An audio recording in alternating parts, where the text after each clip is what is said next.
Hello and welcome to the Fatu Network News Review today, 9th of March 2019. My name is Omar Wali. A welfare group raised concern over children being detained at Mile 2 Central Prison, and IOM and the National Disaster Management Agency holds discussion on population movement. But first, we'll take a look at the papers. And Standard is reporting that UDP explains why walk out from the coalition talks. The spokesperson of the United Democratic Party, Al-Mahmet Tal, has explained that UDP's march out of the coalition 2016 re-engagement talks after they failed to convince the members to sign the Memorandum of Understanding before any other review of the amendment of the document that could take place. The UDP does not want to have a process where other stakeholders good faith is not assured. The United Democratic Party position has been that before doing any review, the first agreement must be signed first. But we have observed that all other political parties were only interested in reviewing the 3 years agreement, Tal said in a Standard interview yesterday. Brewery's staff faced a layoff as production to cease on Monday. Banjul Breweries, the country's leading beverage production, continues to slash its staff and announce Banjul Breweries, the country's leading brew producer, continues to slash its staff and announce cessation of its production line on Monday due to the unsustainable heavy tax imposed by the government. Boris Dabo, the country's sales manager, told the Standard newspaper yesterday. As part of its tax reforms measures, the government introduced a new tax policy which increased the company's domestic excise tax on beer and other alcohol beverages from 10 to 75%. The company said this tax has hit them so badly that they are heading for closure as the business has become profitless. That's what the sales manager of Banjul Breweries, Boris Dabo, told the Standard newspaper. And the Justice Minister denied knowledge of 15 minors in jail. The Abubakar Tamedu, the Attorney General and Minister of Justice, on Tuesday denied any prior knowledge of Amnesty International's report that there were up to 15 children locked up in the Gambia's jails. Amnesty made this claim last week, and Justice Minister Tamedu said his team is working to establish the circumstances surrounding the case, highlighted, and he is hoping to get response from his team, by tomorrow, Friday, 10th of May 2019. He gave assurance that Gambia will no longer tolerate human rights violations or impunity. Barrow must step down after 3 years. The president of the Rice Farmers Association of North Bank Region, Sambo Damfa, has implored President Barrow to step down at the end of his 3 years' term as agreed by the coalition 2016, claiming that Gambians have regretted electing him head of state. In an exclusive interview with the Standard newspaper, Damfa said President Barrow has failed this entire Gambian people because he has failed to fulfill the promises he made during his campaign. He promised us that he will reduce the basic commodities such as bag of rice to $700 and other commodities, but today nothing of that sort has materialized. Instead, the price have increased. And story revealed gross incompetence and gaps in higher education. In an in-depth survey report on the Gambia's tertiary and higher education systems conducted in 40 institutions across the country, has indicated that a catalogue of incompetence ranging from poor governance and leadership, lack of capacity and expertise in quality assurance, inconsistency of the programs to the labor market realities among the host of issues. The study investigated quality assurance needs and practice in the tertiary and higher education sectors with a view to establishing baseline information to help institutions in putting in place effective internal quality assurance mechanisms. And there are 7 higher institutions in the country and 103 non-degree tertiary institutions, including public and private institutions. That's on the Standard newspaper. And the Point is reporting that Dabo says he was not betrayed by Barrow and Usainu Dabo, the former vice president of the Gambia, now the leader of the United Democratic Party, has clarified that the people should not see it as a betrayal, his sacking from Adama Barrow's government. Dabo was speaking in an interview with the Star FM radio where he was quizzed as whether he sees his sacking or dismissal from the government as a betrayal. He added that he has never agreed with President Barrow about anything, or he is eyeing for the position. And Gambia in dilemma to try junglers. We will have Coach Pastor Baja on that point. Is reporting that the Attorney General and Minister of Justice, Abubakar Tambedu, has admitted that it is wrong to keep junglers beyond their required detention time, but claims that Gambia doesn't have the infrastructure and the financial muscle to hold such international trials. Minister Tambedu described the dilemma the government finds itself, saying it can neither let the junglers out into the society, knowing that they are confessed perpetrators to heinous crimes, nor continue to keep them without trial. He went on to say that considering the nature and the gravity of the crimes these junglers have committed to, we are not yet in a position, we do not have the infrastructure or the human or in financial resources to engage in trial that will need international standards given the gravity of the crimes they have admitted to. That's what the Justice Minister said, that the country does not have the capacity to try junglers. That's what we have for you on the papers. We will now move on to a story, and that is the International Organization for Migration in partnership with the National Disaster Management Agency on Thursday held a day-long assessment and evaluation session on the successes and failures of a day-long stimulation exercise of population movement held on Wednesday at Jiboro border post. The FATU network was at the event, and let's take a listen. This exercise came about after a 4-day workshop, which we partnered with the National Disaster Management agencies within the Gambia to update the contingency plan with regard to the response and preparedness with regard to any crisis that may be coming on board. So we have already an updated contingency plan. And after this contingency plan, we have organized a simulation exercise, which was actually not discussed during the contingency planning session. And yesterday was the D-Day to actually test the contingency plan using the simulation exercise, which happened at Jiboro border post. And what were some of the activities done? The activities which were done were anchored on IOM's MICIC, which is migrants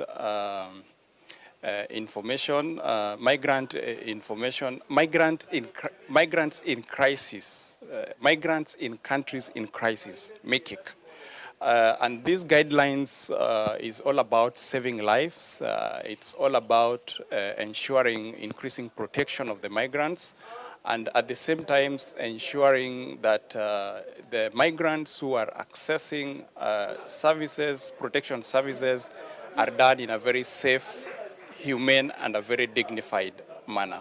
Our assessment of the whole process is there was a timely response, though it was a simulation, and perhaps the alert comes at a time when we were also available, but it could also happen that the alert comes when you might not be available. But yesterday, when the alert comes, we were available and we called on an emergency regional disaster management committee meeting, and the team was deployed on the ground. And going by yesterday's exercise, to assess the exercise, it went well, though there are still some lapses. There are some institutions that were left behind because of communication breakdown, some logistics problem, some vehicles were not fuel, some officers could not be reached on phone, perhaps due to network. And also when we were in Jiboro, there are a few networks that were operating in Jiboro, that is QCell and Comium. There were also some other institutional mandates that could not be fulfilled because most of the sectors, like there is no sector preparedness, emergency preparedness measure for most of the sectors. So this is a learning process for all the sectors within the region and even the nation as a whole, that we should be prepared ahead. We should not be reactive to issues. We should be proactive to make sure that our sectors are being reinforced, especially very key sectors like the health should be well prepared, the fire and rescue service, the police, all the security forces at the border should be well prepared in case of anything. Well, that is the story from the International Organization for Migration in partnership with the National Disaster Management Agency. Moving on, disturbing and chilling revelations that children of ages as tender as 15 and 16 are currently detained alongside with adults at the Gambia's notorious Mile 2 prison in Banjul has raised a great concern. Among the child welfare protection group in the country, the Amnesty International said the advocacy group is in possession of credible evidence that teenagers as young as 15 years old are being held in detention with adults and have not been brought to court within 72 hours period permitted by the law. More on this report. And chilling revelations that children as young as 15 years old have been currently detained alongside adults at the Gambia's notorious Mile 2 prisons in Banjul has raised grave concerns among child welfare advocacy groups in the country. Amnesty International say it is in possession of credible evidence that teenagers as young as 15 and 16 years old have been held in detention with adults at Mile 2. The rights group also deplored that these children are not only detained alongside adults, but are being held beyond 72-hour period permitted by the Constitution of the Gambia. Lamin Fati is the acting coordinator of the Child Protection Alliance, and his organization is shocked when it received information that some children have been held at the State Central Prisons Mile 2. It is quite shocking that, well, we just learned that children as early as 15, 16 has been detained at the Mile 2 Central Prison together with adult prisoners. I think basically when we talk about the issue of child rights, we must be able to look at what are the legal dimensions, right? And then when we talk about the issue of the legal dimension, you realize that Gambia has actually rectified a lot of regional and international legal framework when it pertains to children. And then Gambia has committed itself to the fulfillment of respecting children's rights, provide to make sure that, they are protected and also to fulfill their rights. These are obligations on the state. And one of the key obligations that the state has undertaken is the fact that, well, children must able to, when we have to do with children, we have to all the time look at the best interest of the child. And the Gambia, when you look at our Children Act, it has emphasized that wherever the child is in conflict with the law, the best interest of the child should supersede any other element, right?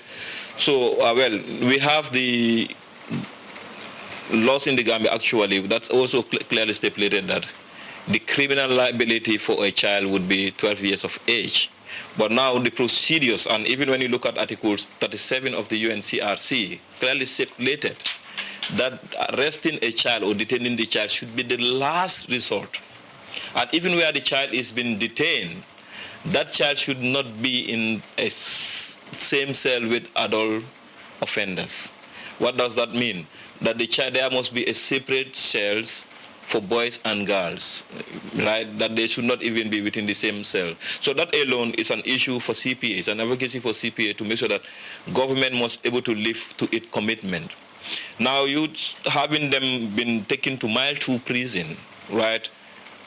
In what condition also matters to CPA as an alliance, as a child protection alliance, right? Because even the issue of having children been detained in the prison, these are some of the things that we actually is not in line with the best interest of the child. Because the best interest of the child, what we are now looking, even where the child is in conflict with the law, we are trying to discourage the issue of having the child to be detained in prison. Because the name alone, prison, could trigger something to the child. So we're trying to see how best do we come up with an issue of what we call diversion, where instead of you detain the child in a prison, you prefer having the child be rehabilitated in some of these other institutions that we have, like we have the SOS, rather than subjecting the child to such prison condition. Obviously, it's a concern for CPA, and it's kind of like a news for us to kind of like receive such information that children have been detained 72 hours without any charges, right? And then they have been together with adult prisoners. That alone is a fundamental violation of their right, as far as the best interest of the child is concerned. According to Mr. Fati, when it comes to the protection of the rights and promotion of the welfare of children, the Gambia government needs to do more. Yeah, because when you look at government commitment as to how far have they gone to implement their commitment, there are a lot of gaps, you know. Because when you look at Article 4 of the UNCRC actually telling state parties like that they must be able to do everything appropriately within their mandate to make sure that they have the legislation, the administrative and system in place to make sure that children are protected from all form of violence. And the one of the key things that that particular article talked about says state parties must be able to do anything within their mega resources to the maximum extent possible within international framework. So when you talk about within the international framework, even when we talk about the child justice system, even within the Children Act, which is domesticated version of the UNCRC and the African Charter, talked about having in all the regions of this country having separate children court, having stations that also have separate detention centers in the country. And so far so good. As far as we are concerned, we only have 2-3 children court in the Gambia, right? KMC, you talk about West Coast, and then one in Basse. And the moment we have, throughout our engagement with relevant stakeholders in the communities, they raise concern as to government not providing children court in their region. As a result of that, even you have perpetrators going scot-free because they don't have those structures in that place. Of recent, obviously today, well, I think they're also trying to come up again. We just received a correspondence that they are going to have one children court inaugurated in Mansa Concord next week or so. But I think, yes, when it comes to issue of children, it's not only about rectifying international legal instrument, but it's about effective implementation. And obviously, when we talk about implementation here, we're talking about how is government really prepared to invest in the issues of children, right? And I think there are a lot of gaps actually when it comes to dealing with children. We have seen, Section 76 of the Children Act that talks about children in special needs and protection. That even discourage children begging on the street, accompanying people selling on the street, even children on the move, begging, and also we have seen children doing that in the country. But what is the state doing about that to address that issue? It's an issue of government not actually enforcing the laws or whatever mandate they have in towards the plight of children. So basically, when it comes to issue of implementation, I think they're doing actually a little.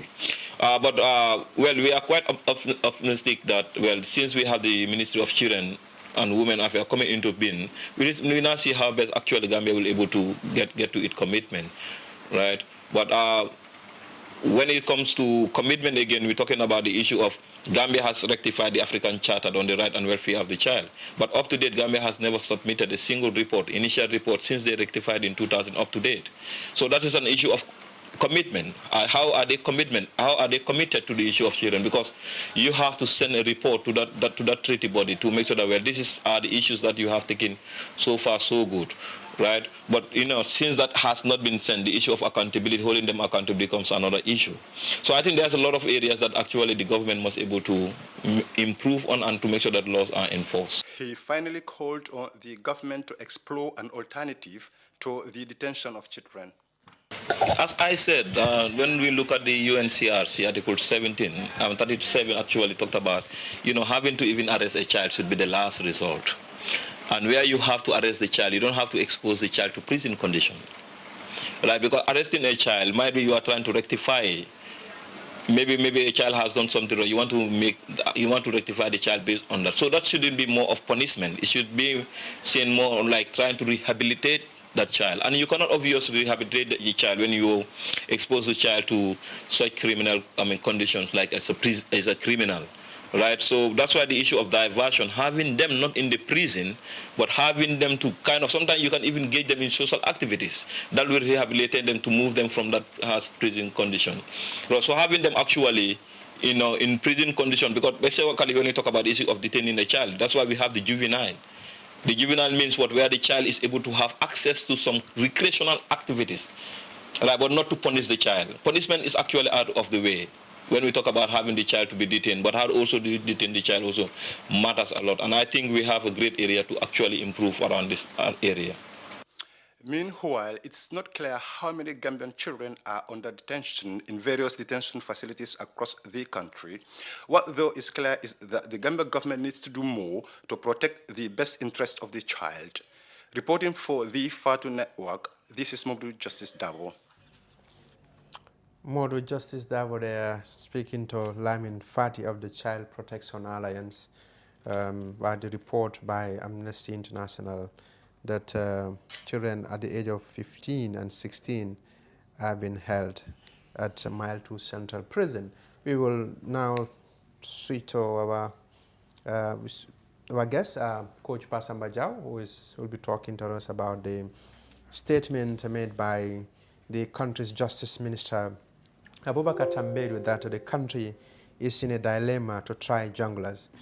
Tambedu said the Gambia doesn't have the finance and the infrastructure to try the junglers. Coach is on the line now. Hello. Hello, Omar. How are you, sir? I am doing well. Yourself? I am good. How is the Ramadan? Well, the Ramadan is Ramadani. It's going on great. Oh, okay. All right. I hope you prepared my salibo, right? Yes. Okay. But I'll be asking you for mine first. I did ask you offline first, so don't try to, turn it around. All right. Let's talk about the statement made by the Justice Minister during a press conference that the country doesn't have the finance and infrastructure to try these junglers. What do you make of the minister's statement? Well, I think that is very troubling, and for various reasons.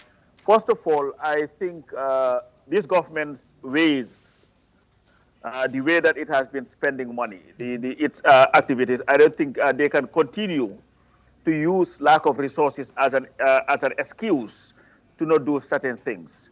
Because when they came, of course, they told us that they inherited a bankrupt government, pretty much bankrupt.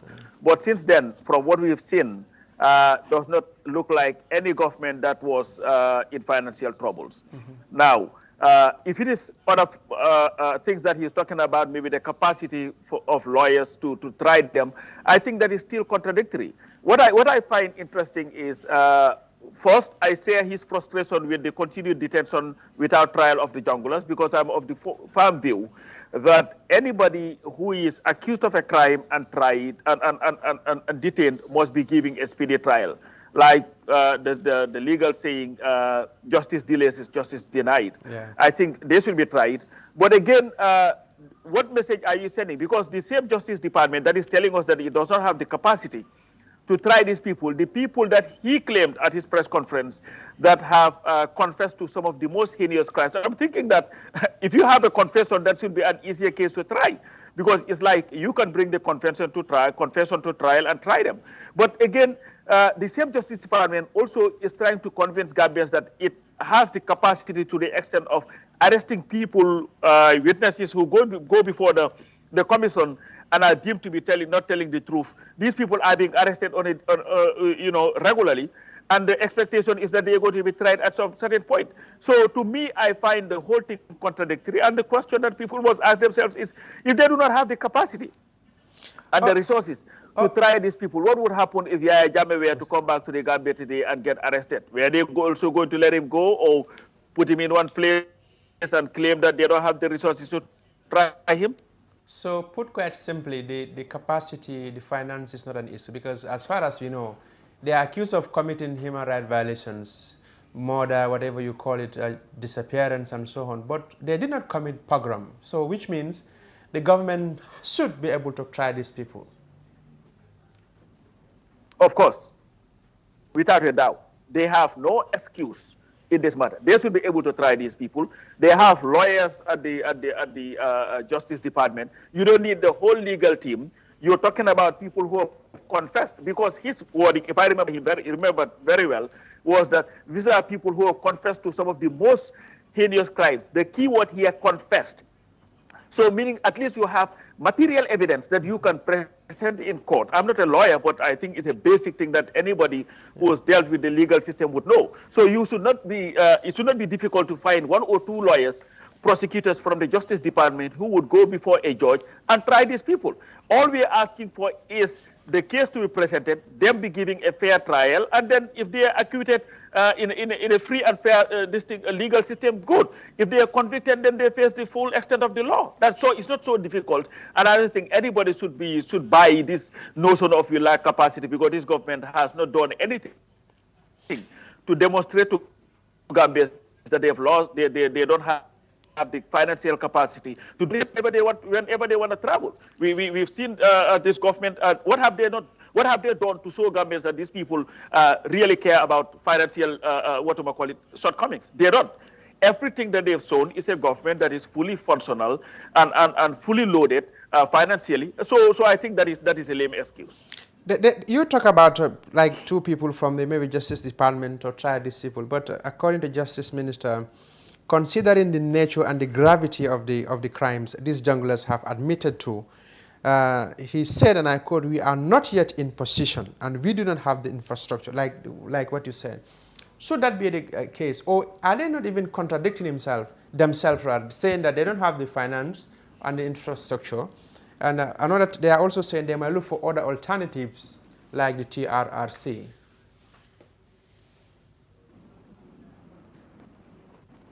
But that's the problem.